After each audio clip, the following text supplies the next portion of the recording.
Ahora que ya manejamos las leyes estequiométricas, para proceder a realizar los cálculos matemáticos vamos a tener en cuenta algunas cositas.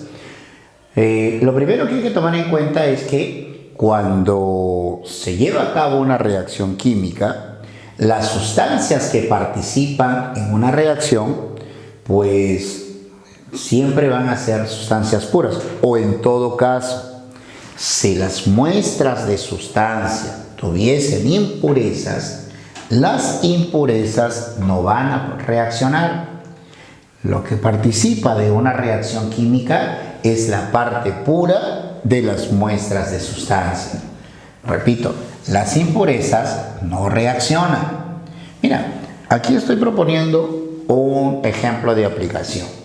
Me piden determinar la masa de óxido de calcio que se puede obtener, dice, a partir de la descomposición pirolítica. Descomposición pirolítica significa descomposición por acción del calor. Se va a producir la descomposición de 1 kilogramo de piedra caliza. Piedra caliza es lo que tenemos en la corteza terrestre. La piedra caliza contiene carbonato de calcio.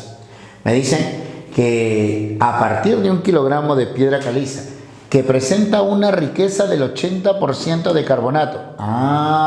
Quiere decir que no toda la piedra caliza es carbonato puro. Solamente el 80% corresponde al carbonato. ¿El resto qué será? Pues el resto puede ser roca, piedra, arena, o sea, todo aquello que no va a reaccionar. Para ilustrar lo que mencionamos, tengo aquí 1 kilogramo de piedra caliza, de los cuales el 80% corresponde al carbonato. Jóvenes, al momento de ocurrida la reacción, solo va a participar la parte pura de esta muestra de caliza. Es decir, solo va a reaccionar el 80% de 1 kilogramo.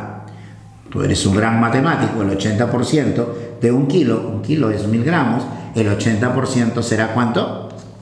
800 gramos, ¿verdad? Entonces, planteamos nuestra reacción. El carbonato de calcio sólido por acción del calor, este triangulito sobre la flecha representa calor. El carbonato de calcio por acción del calor se descompone formando óxido de calcio y liberando dióxido de carbono en fase gaseosa. Interpretamos la ecuación, algo que ya nosotros manejamos.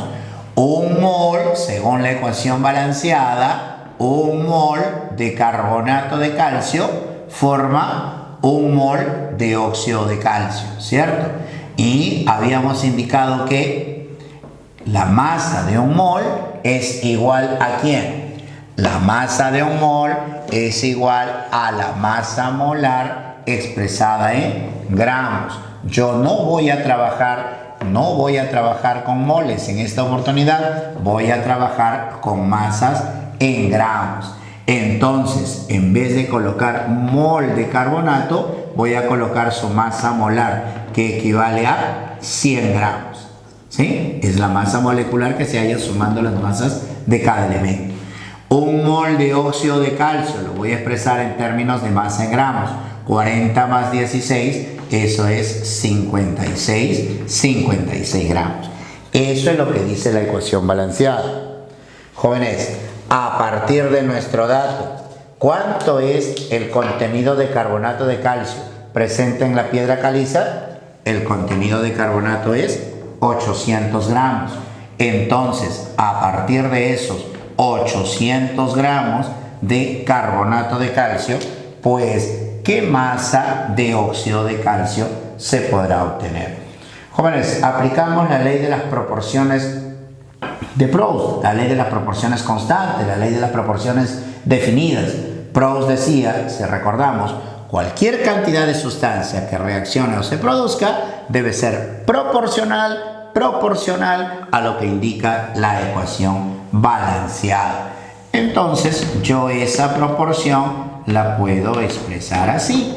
Esa masa de óxido de calcio será igual, recordando un poquito lo que nos enseñan los profes de aritmética, que esta masa de óxido de calcio será igual a 800 gramos ¿por cuánto?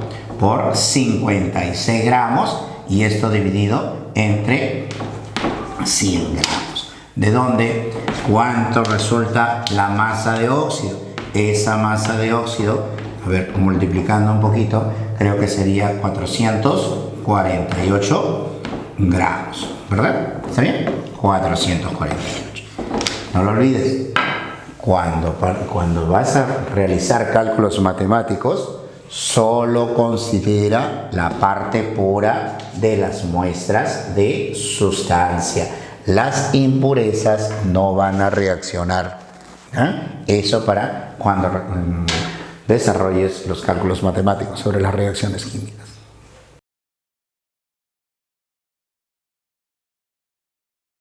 Chicos, otra cosita que debemos tener en cuenta al momento de efectuar los cálculos matemáticos es el denominado reactivo limitante. ¿A qué llamamos reactivo limitante? Mira, voy a explicar lo referente al reactivo limitante con un ejercicio de aplicación. Yo aquí estoy proponiendo como ejercicio de aplicación la determinación de la cantidad de agua que se puede obtener a partir de la reacción de 50 gramos de oxígeno y 50 gramos de hidrógeno, según la síntesis de Lavoisier, que ya la conocemos. La reacción es esta. Según Lavoisier, a partir de la reacción del hidrógeno y el oxígeno, se puede obtener agua. Antes de efectuar cualquier cálculo matemático, hemos dicho que lo primero que debemos de hacer, ¿qué cosa es? Balancear nuestra ecuación. A ver, balanceamos la ecuación y los numeritos utilizados nos indican la relación molar. En este caso, vamos nosotros a trabajar con las masas estequiométricas que se deducen a partir de esa relación molar. 2 moles de hidrógeno equivalen a 2 veces 2 gramos. 1 mol de oxígeno equivaldrá a 32 gramos. Y 2 moles de agua equivalen a 2 veces 18 gramos. Algo que ya manejamos. Ahora, jóvenes, la aplicación me dice que 50 gramos de hidrógeno está reaccionando con 50 gramos de oxígeno. Yo voy a colocar los datos por aquí. 50 gramos de hidrógeno está reaccionando con 50 gramos de oxígeno. Y me piden averiguar qué masa de agua se debe de obtener. La primera ley de la estequiometría que habíamos nosotros revisado decía que la cantidad de sustancia que reacciona debe ser igual a la cantidad de sustancia que se produce. Entonces, yo podría decir de que la masa de agua formada será igual a la suma de estas masas de reactivos, es decir, la masa de agua formada será 100 gramos. No. En este caso no. ¿Pero por qué, profesor? No ocurre eso, porque recuerden que también hay una segunda ley, la segunda ley de la estequiometría, la segunda ley ponderal, que habla de las proporciones constantes, las proporciones definidas, que dice que las cantidades de sustancia que van a reaccionar o se van a formar deben ser proporcionales a lo que dice la ecuación balanceada. Y esa proporción no se verifica, no se cumple en el dato que me da el enunciado del problema. Mira, si analizamos un poquito, según la ecuación balanceada, dice que 4 gramos de hidrógeno necesita 32 de oxígeno para la formación de agua. Es decir, para 4 gramos de hidrógeno yo necesito 8 veces esta cantidad, pero de oxígeno. O sea que la relación es de 1 a 8. Dígame, ¿esa misma proporción, esa misma relación se está cumpliendo con el dato que nos dan? No, ¿verdad? 50 gramos de hidrógeno, ¿cuánto de oxígeno requerirá? Para que se mantenga la proporción, 50 gramos de hidrógeno necesita 8 veces esta cantidad, o sea, 400. Pero a mí no me han dado 400, solamente me han dado 50. Eso significa que cuando la reacción comience a desarrollarse, ¿quién crees que se va a terminar primero? Obviamente el oxígeno. Es que tú necesitas 400. Como solamente hay 50, al momento de desarrollarse la reacción, se consumirá el oxígeno y cuando se consume el oxígeno, dígame, ¿la reacción continuará? No, ¿verdad? Profesor, ¿pero por qué no? Si todavía me sobra hidrógeno. Claro, te va a sobrar hidrógeno. ¿Pero con quién va a reaccionar si ya se acabó el oxígeno? Ah, entonces, esa sustancia que se consume primero, la sustancia que se consume totalmente en una reacción, es la que limita la reacción. Cuando ella se termina, se acabó la reacción. Por eso es que a la sustancia que se consume primero se le conoce con el nombre de reactivo limitante. Ahora, en forma práctica, ¿cómo podemos determinar ese reactivo limitante? Aquí los datos me permitían deducir rápidamente quién es el limitante, pero a veces no es tan fácil darse cuenta cuál es el limitante. Forma práctica, podemos hacer lo siguiente. Mira, a ver, podemos hacer lo siguiente. En forma práctica lo que podemos hacer es dividir el dato que a ti te han dado, en este caso los 50 gramos de hidrógeno, entre lo indicado por la masa o por la ecuación previamente balanceada, o sea, dividir entre la masa estequiométrica. Repito, en forma práctica lo que podemos hacer es dividir el dato que a nosotros nos han dado entre lo indicado por la ecuación balanceada, es decir, entre la masa estequiométrica. No te olvides, el dato entre la masa estequiométrica, el dato entre lo que indica la ecuación. Y buscas dónde hay un menor cociente, un menor resultado. 50 entre 4, 50 entre 32. Tú eres un gran matemático. ¿Dónde hay un menor cociente? ¿Dónde hay un menor resultado? Me parece que en el caso del oxígeno. Aquí encuentro yo un menor resultado. Jóvenes, donde ustedes encuentran un menor cociente, un menor resultado, eso es indicativo que esa sustancia es la que actúa como reactivo limitante. La otra, en donde tú encontraste un mayor cociente, un mayor resultado, es la sustancia que se encuentra se dice en exceso. Y con el exceso no se trabaja. Todo cálculo matemático vas a realizarlo con el reactivo limitante. Entonces, para el caso de nuestro ejemplo de aplicación, ¿cuál será la masa de agua obtenida? La masa de agua obtenida, haciendo nuestras proporciones, aplicando la ley de Proust, la masa de agua obtenida será igual a 50 gramos multiplicado por ¿qué? Por 2 veces 18 entre 32 gramos. Como verás, estoy trabajando con el reactivo limitante, no con el exceso. Todo cálculo es con el reactivo limitante. Operando, me parece que la masa de agua obtenida es 56,25 gramos, ¿verdad? Así que no te olvides, todo cálculo matemático lo realizas con tu denominado reactivo limitante.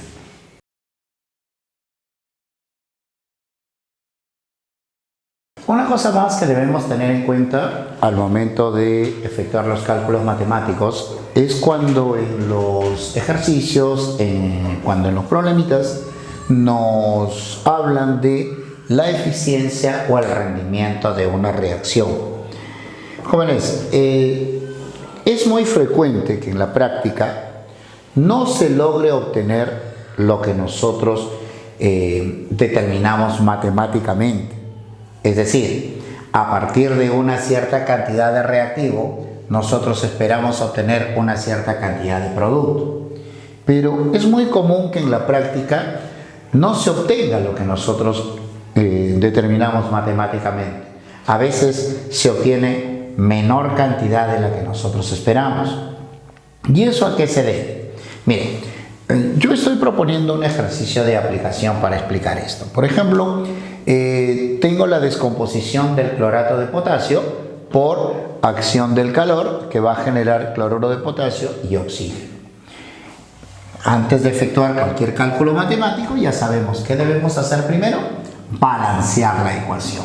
Y creo que para balancear la ecuación es conveniente colocar un 2 por aquí, un 2 por acá y un 3. Jóvenes, a partir de la ecuación balanceada, yo puedo notar, teniendo en cuenta los datos que me dan en nuestro ejercicio de aplicación, yo puedo notar que 2 moles de clorato de potasio producen 3 moles de oxígeno. Pero me están pidiendo determinar el volumen de oxígeno que se obtiene a partir de la descomposición de estas 2 moles de clorato. Y este volumen me han pedido que lo determinemos a condiciones normales. Recordamos entonces, un mol de cualquier gas a condiciones normales ocupa 22,4 litros. Las 3 moles de oxígeno que han de obtenerse, pues ocupará un volumen de 3 veces 22,4 litros, porque se trata de 3 moles. Jóvenes, en el enunciado de la aplicación me dice que ¿qué volumen de oxígeno se podrá obtener a partir de 10 moles de clorato? Pues bueno, a partir de esas 10 moles, pues el volumen de oxígeno, ¿cuánto será? Aplicamos nosotros la ley de las proporciones constantes, la ley de las proporciones definidas de Proust, y yo puedo decir entonces que este volumen de oxígeno que debíamos de obtener es igual a 10, creo que ya hemos visto cómo resolver esto, 10 moles por 3 veces 22,4 litros, las cantidades son proporcionales, entre 2 moles. Eso significa que el volumen de oxígeno, haciendo nuestro cálculo matemático, debe resultar 336 litros. Esa es la cantidad que debíamos nosotros haber obtenido en la práctica. Tengo un recipiente, tengo un matraz con esta sal, comienzo a calentarla, se descompone y deberíamos de liberar o obtener este volumen de oxígeno. Vamos al laboratorio, hacemos la práctica y resulta que no se obtienen los 336. ¿Qué puede haber pasado? ¿Qué puede haber sucedido? Jóvenes, hay un sinnúmero de factores que influyen para que en la práctica no se obtenga lo que dice nuestro cálculo matemático. Hay un sinnúmero de factores que influyen para que en la práctica no se obtenga lo que nosotros hemos hallado teóricamente. ¿Qué factores pueden ser, profesor? 1, las impurezas. Tal vez no me dijeron que esta sal tenía impurezas. Por lo tanto, no son 10 moles las que han reaccionado. Recuerda, las impurezas no reaccionan. Está reaccionando menos. Por lo tanto, la cantidad de oxígeno obtenido también es menor. O de repente no son las impurezas, sino puede ser que al momento de determinar la cantidad de moles de clorato no la hemos determinado correctamente. Un error humano, no hemos calculado correctamente las masas de repente, no hemos calibrado bien los equipos, digamos las balanzas o los instrumentos de medición, y eso ha hecho de que en la práctica obtengamos menos de lo que dice mi cálculo teórico. O tal vez no sea esa, pueden ser las condiciones de operación, qué sé yo, la presión, la temperatura, si trabajamos con equipos que funcionan con electricidad, las fluctuaciones de la corriente. Hay un sinnúmero de factores que influyen para que en la práctica no se obtenga lo que dice el cálculo teórico. Jóvenes, en el ejemplo de aplicación me dice que este proceso de descomposición del clorato se lleva a cabo con una eficiencia del 80%. Quiere decir que en la práctica no se obtiene estos 336. En la práctica, como, voy a decir así, como la eficiencia es de ¿cuánto dice? Es del 80%, quiere decir que en la práctica el volumen de oxígeno real que se va a obtener, el volumen real será igual a ¿cuánto? El volumen real será el 80% de ese valor teórico, o sea, de 336 litros. ¿Cuánto resulta esto? Esto, si no me equivoco, es 268,8 litros. Esa es la cantidad que realmente se obtiene. Entonces, jóvenes, cuando en los problemitas me hablen de eficiencia, de rendimiento, se están refiriendo a la cantidad que realmente se obtiene cuando tú realizas el proceso en la práctica. El cálculo matemático que tú haces, eso es un valor que supuestamente debiste obtener. Eso es un rendimiento del 100%. El cálculo matemático siempre es la cantidad teórica que debiste obtener y eso representa el 100%. Lo que se obtiene en la práctica, en un laboratorio, en una fábrica, en una planta, esa es la cantidad real. Entonces, a partir de ello, yo puedo expresar el porcentaje de eficiencia, el porcentaje de rendimiento de la siguiente manera. Si la cantidad teórica es el 100% y lo obtenido en la práctica, ¿qué porcentaje será? Deducimos, hacemos nuestra reglita de 3 e indicamos que la cantidad real entre la cantidad teórica por el 100%, eso te dará tu porcentaje de eficiencia.